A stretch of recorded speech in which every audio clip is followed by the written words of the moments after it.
మాది ఉమ్మడి శ్రీకాకుళం డిస్ట్రిక్ట్. నేను మాట్లాడేది సమకాలీన ఏపీ రాజకీయాల గురించి. ప్రెజెంట్ అయితే నెక్స్ట్ 2024లో జగన్మోహన్ రెడ్డి అనే వ్యక్తి రావడానికి చాలా వరకు అవకాశాలు చాలా తక్కువ. ఎందుకంటే ఆయన ఎంతసేపు సంక్షేమం అని చెప్పి బటన్ నొక్కి డబ్బులు వేస్తున్నాడే తప్ప ప్రజల యొక్క బాగోగుల గురించి పట్టించుకోలేదు. దానికి బెస్ట్ ఎగ్జాంపుల్గా మద్యపాన నిషేధం అన్నాడు.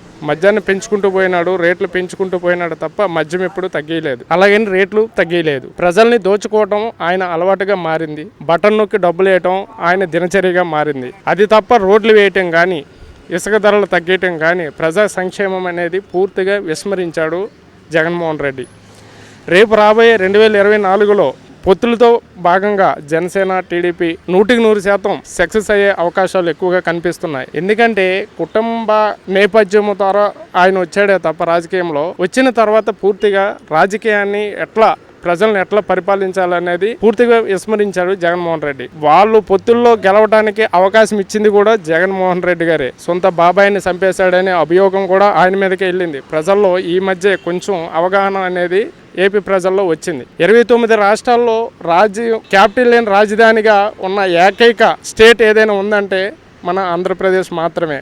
అది ఆంధ్ర ప్రజలు చేసుకున్న దౌర్భాగ్యం మాత్రం. ఇప్పుడు గెలిపియండి, నేను ప్రమాణ స్వీకారం విశాఖలో చేస్తా అని చెప్తున్నాడు. ఇప్పుడు ఒకసారి గెలిపిస్తేనే రాజధాని లేకుండా చేసావు, రెండోసారి నిన్ను ఎలా గెలిపిస్తారు?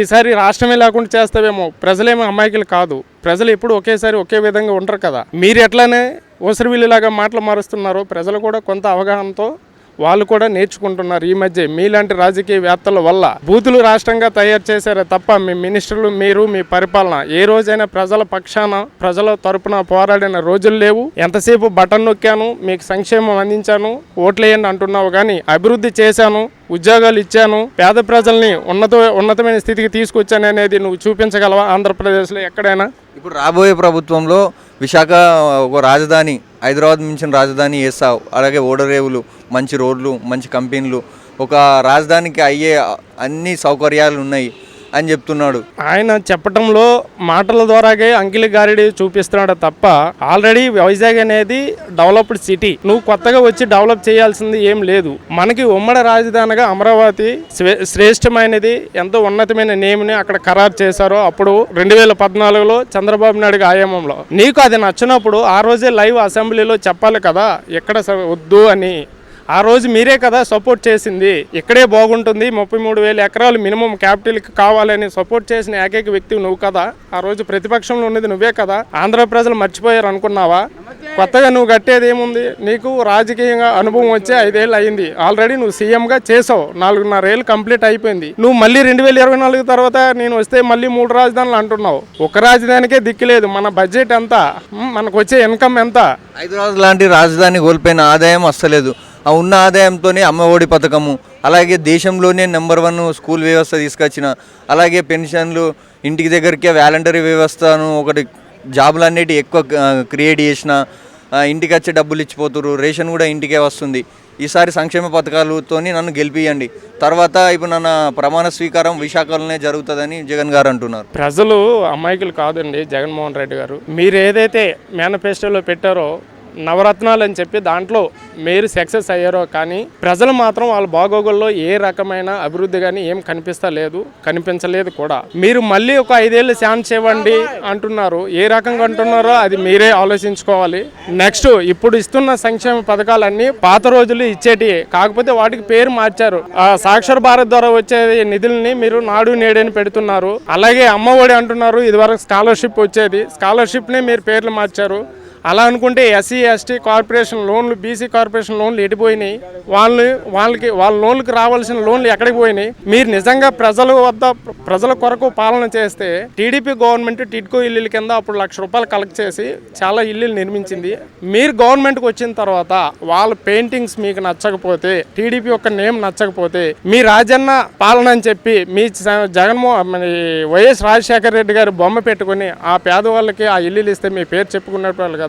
మీ పేరున మళ్ళీ రెండోసారి అవకాశం ఇచ్చేవాళ్ళు కదా.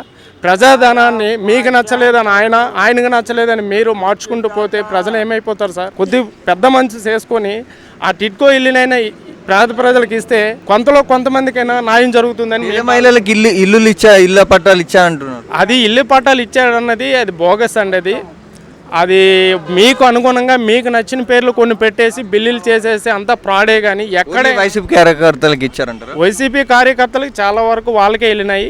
వాళ్ళతో పాటు అక్కడక్కడ అరాకొర వస్తే మిగతా వాళ్ళకి రావచ్చేమో, కానీ దాంట్లో కూడా స్వచ్ఛమైన నిజంగా ఒక ఫ్యామిలీ నివాసయోగ్యంగా ఇల్లు కట్టారంటే ఎక్కడ అది ఆంధ్ర రాష్ట్రంలో జరగలేదు.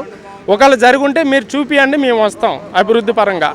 అభివృద్ధికరంగా చేసుంటే వైనాట్ 175 అంటున్నారు కదా, 100% అది సక్సెస్ అవుతుంది. మీరు వైనాట్ 175 వస్తాయన్నోళ్ళు పవన్ కళ్యాణ్ గారిని తిట్టడం, వాళ్ళ భార్యల గురించి తిట్టడం, అభివృద్ధి గురించి మాట్లాడితే వాళ్ళు 3 పెళ్ళిళ్ళు అంటాం. ఇది ఎంతవరకు సమంజసమని రాజకీయంగా మిమ్మల్ని క్వశ్చన్ చేస్తున్నాను నేను. మరి టీడీపీ జనసేన ఎలా నమ్మాలి? మరి టీడీపీ జనసేన నెలలు నమ్మాలంటే టీడీపీ ఆల్రెడీ ఎంతో కొంత అభివృద్ధి పరంగా ముందుకెళ్ళింది. అలాగే ఆయన హైదరాబాద్లో నేను కొన్ని చేశాను, హైటెక్ సిటీని నిర్మించాను అని చెప్తున్నాడు. దాంట్లో చూడటానికి కొంత భాగమైన మనకు కనిపిస్తుంది అభివృద్ధి అనేది. మీరు వచ్చిన 2014 వచ్చిందిగా చంద్రబాబు, అప్పుడు మరి చేశాడా అమరావతికి? కొత్త అవశేష ఆంధ్రప్రదేశ్లో ఆయన వచ్చిన కొత్తలో భూ సమీకరణ అనేది ఎంత కష్టమైన పదమో మీకు తెలుసు. 33,000 ఎకరాలు రైతుల దగ్గర స్వీకరించాడంటే అది అసమస్య విషయం కాదు. అలాగని రోడ్లు కూడా ఆయన వచ్చిన టైంలో కొన్ని రోడ్లు వేయటం అయితే జరిగింది. ప్రతి పల్లెటూరులో కూడా 10/90 పథకం కింద సీసీ రోడ్లు అనేది కంప్లీట్ చేశారు. మీరు వచ్చిన తర్వాత ఎక్కడైనా ఒక గవర్నమెంట్ సిమెంట్ వేశారా? పోలవరం ప్రాజెక్టు రాగానే 2020లో కంప్లీట్ చేస్తున్నారు, 2021లో కంప్లీట్ చేస్తాను మంత్ చెప్తున్నారే తప్ప ఈ ఇయర్ చెప్పరు ఎప్పటికి కంప్లీట్ అవుతుంది అనేది. అది మీరు ఒకసారి పునరాలోచించాలి. పోలవరం ఎటు వెళ్ళిపోయిందో మీకే తెలియదు.